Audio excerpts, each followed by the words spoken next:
Halo semuanya, di video kali ini kami dari kelompok 9 akan membahas tugas pengantar bisnis dari Mem Dr. Imelda Welin Juliana Ogi, SEMM. Jadi ada 8 poin yang akan kami bahas. Yang pertama, proses perencanaan sumber daya manusia. Kedua, kepegawaian organisasi. Ketiga, mengembangkan tenaga kerja. Keempat, kompensasi dan keuntungan. Kelima, konteks hukum HRM, UU Ketenagakerjaan. Keenam, tantangan baru di tempat kerja yang berubah. Ketujuh, berurusan dengan tenaga kerja terorganisir. Dan terakhir, perundingan bersama.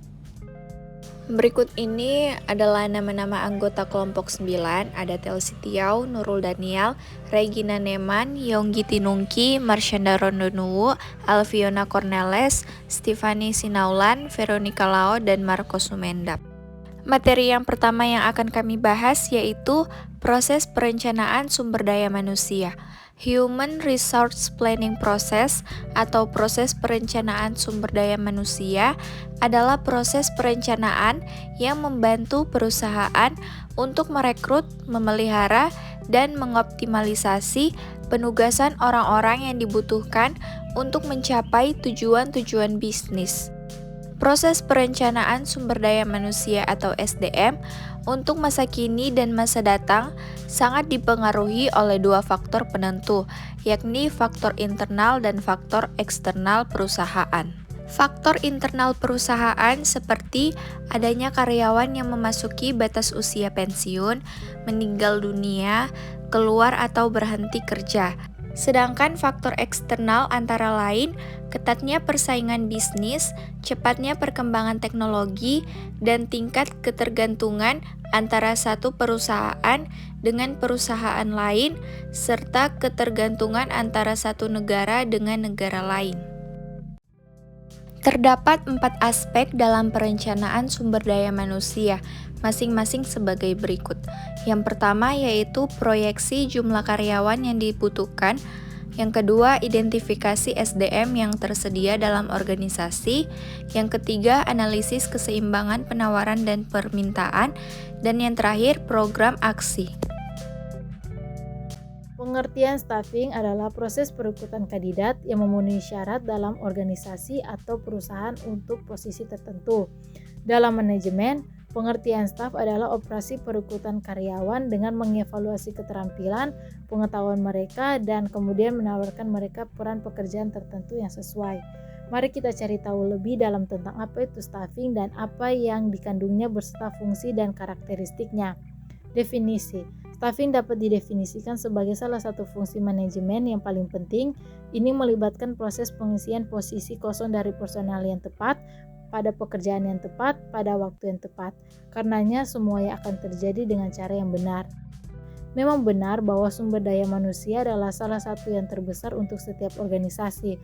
Karena dalam organisasi manapun, semua sumber daya lainnya seperti uang, material, mesin, dan lain-lain dapat dimanfaatkan secara efektif dan efisien dengan upaya positif sumber daya manusia.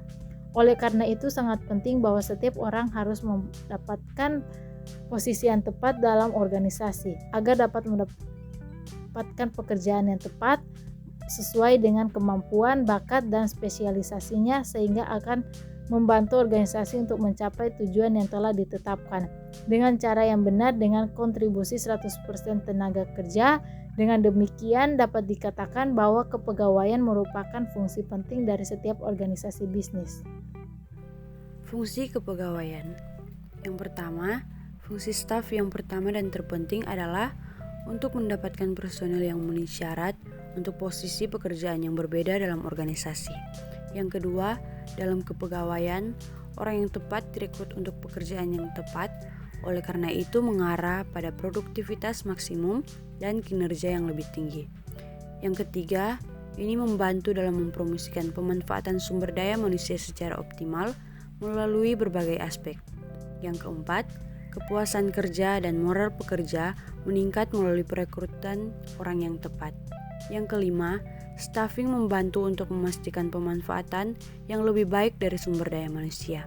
Yang keenam, ini memastikan kelangsungan dan pertumbuhan organisasi melalui manajer pengembangan.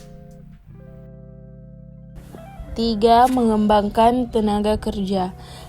Pengembangan tenaga kerja adalah pendekatan orang-orang pertama untuk meningkatkan pekerja untuk kesuksesan jangka panjang. Tujuan pengembangan tenaga kerja adalah untuk menumbuhkan kemakmuran bagi individu, masyarakat, atau bisnis. Organisasi yang memberlakukan program pengembangan tenaga kerja memandang karyawan sebagai aset, bukan hanya jumlah kepala untuk melakukan tugas atau tujuan tertentu. Menawarkan berbagai kesempatan pelatihan memperluas jangkauan kontribusi seseorang kepada organisasi.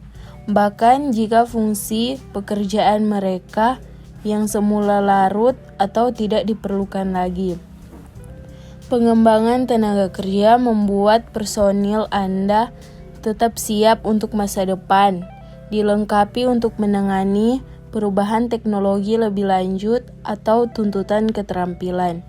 Hal ini juga memperluas nilai yang mereka berikan kepada organisasi Anda, mendorong peran multifaceted yang lebih kecil kemungkinan untuk fase keluar dengan teknologi baru.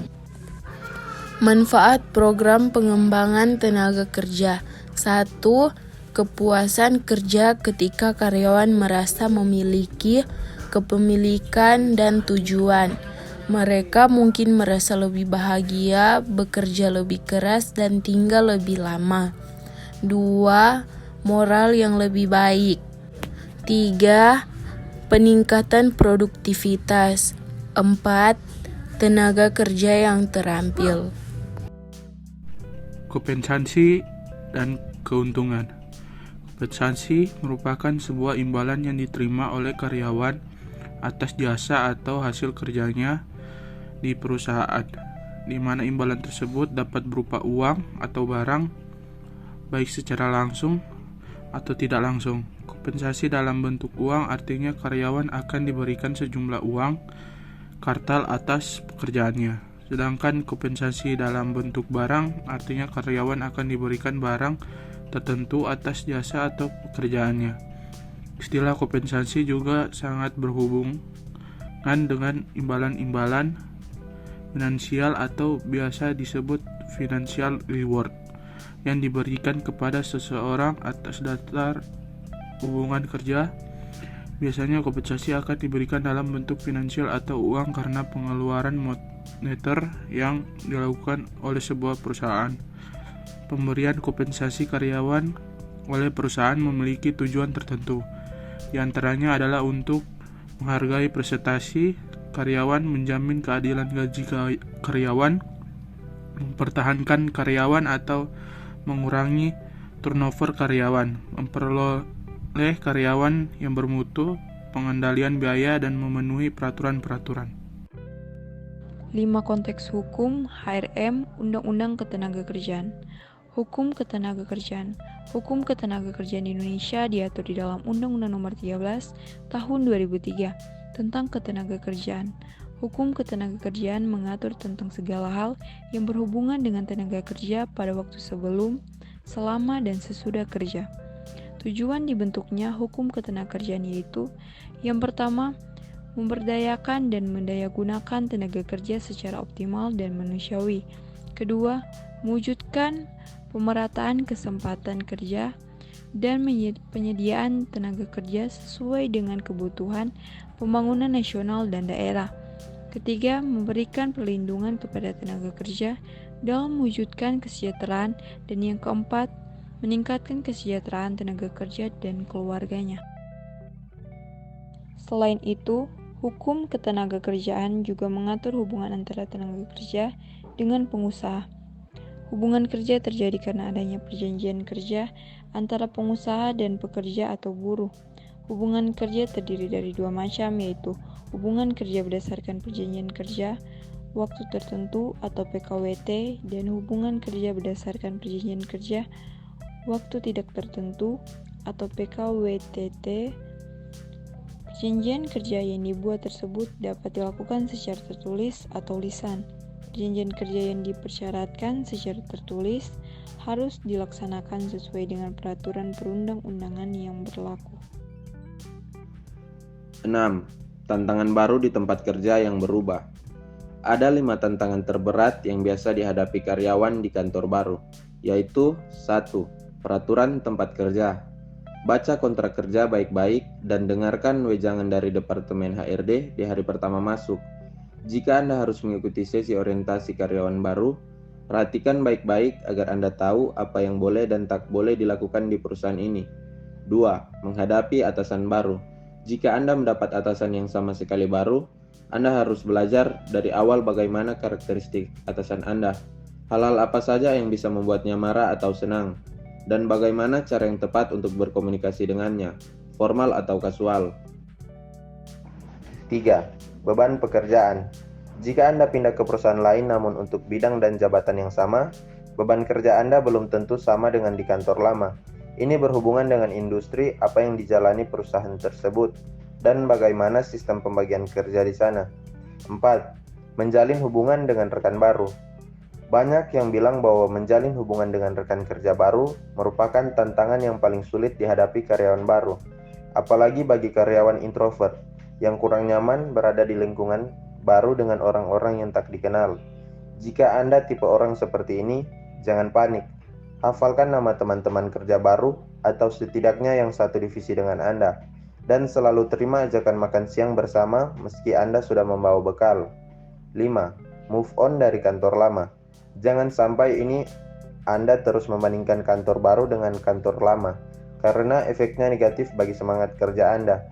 Daripada berpikir, di kantor ini tidak bisa begini begitu seperti di kantor lama, lebih baik fokus kepada hal-hal positif yang Anda bisa dapatkan dari tempat baru, dan bagaimana Anda bisa memaksimalkan peluang yang akan hadir berkat pekerjaan baru ini. Berurusan dengan tenaga kerja terorganisir. Tenaga kerja terorganisir adalah perkumpulan pekerja yang dipersatukan sebagai entitas tunggal yang representatif untuk meningkatkan status ekonomi dan kondisi kerja karyawan melalui perundingan bersama dengan manajemen perusahaan. Kelompok buruh yang terorganisir juga dikenal sebagai serikat pekerja. Yang pertama, tenaga kerja terorganisir adalah asosiasi yang melakukan perundingan bersama untuk meningkatkan status ekonomi dari kondisi kerja pekerja. Dan yang kedua, di kebanyakan negara, proses pembentukan serikat diatur oleh badan pemerintah seperti Badan Hubungan Perburuhan Nasional atau NLRB di Amerika Serikat. Dan yang ketiga, untuk membentuk serikat, biasanya perlu mengumpulkan sejumlah tanda tangan dan kemudian mendapatkan persetujuan dari mayoritas karyawan. Dan yang keempat, perusahaan terkadang melarang pekerja untuk membentuk serikat, termasuk Walmart, yang mengklaim bahwa penghematan biaya selanjutnya memungkinkannya menawarkan harga yang lebih rendah kepada pelanggan. Ada 2 jenis serikat pekerja. Yang pertama, serikat horizontal di mana semua anggotanya memiliki keterampilan yang sama, dan serikat vertikal yang terdiri dari pekerja dari seluruh industri yang sama. Perundingan bersama. Perundingan bersama atau perundingan kolektif adalah proses negosiasi antara pengusaha dan sekelompok pekerja yang bertujuan untuk mengatur perjanjian gaji, kondisi kerja, tunjangan, dan aspek lain dari kompensasi pekerja serta hak-hak pekerja. Kepentingan pekerja biasanya disampaikan oleh perwakilan dari serikat dari tempat pekerja tersebut berada. Kesepakatan bersama yang dicapai dari negosiasi ini biasanya menetapkan skala upah, jam kerja, pelatihan, kesehatan dan keselamatan, lembur, mekanisme pengaduan, dan hak untuk berpartisipasi dalam urusan tempat kerja atau perusahaan.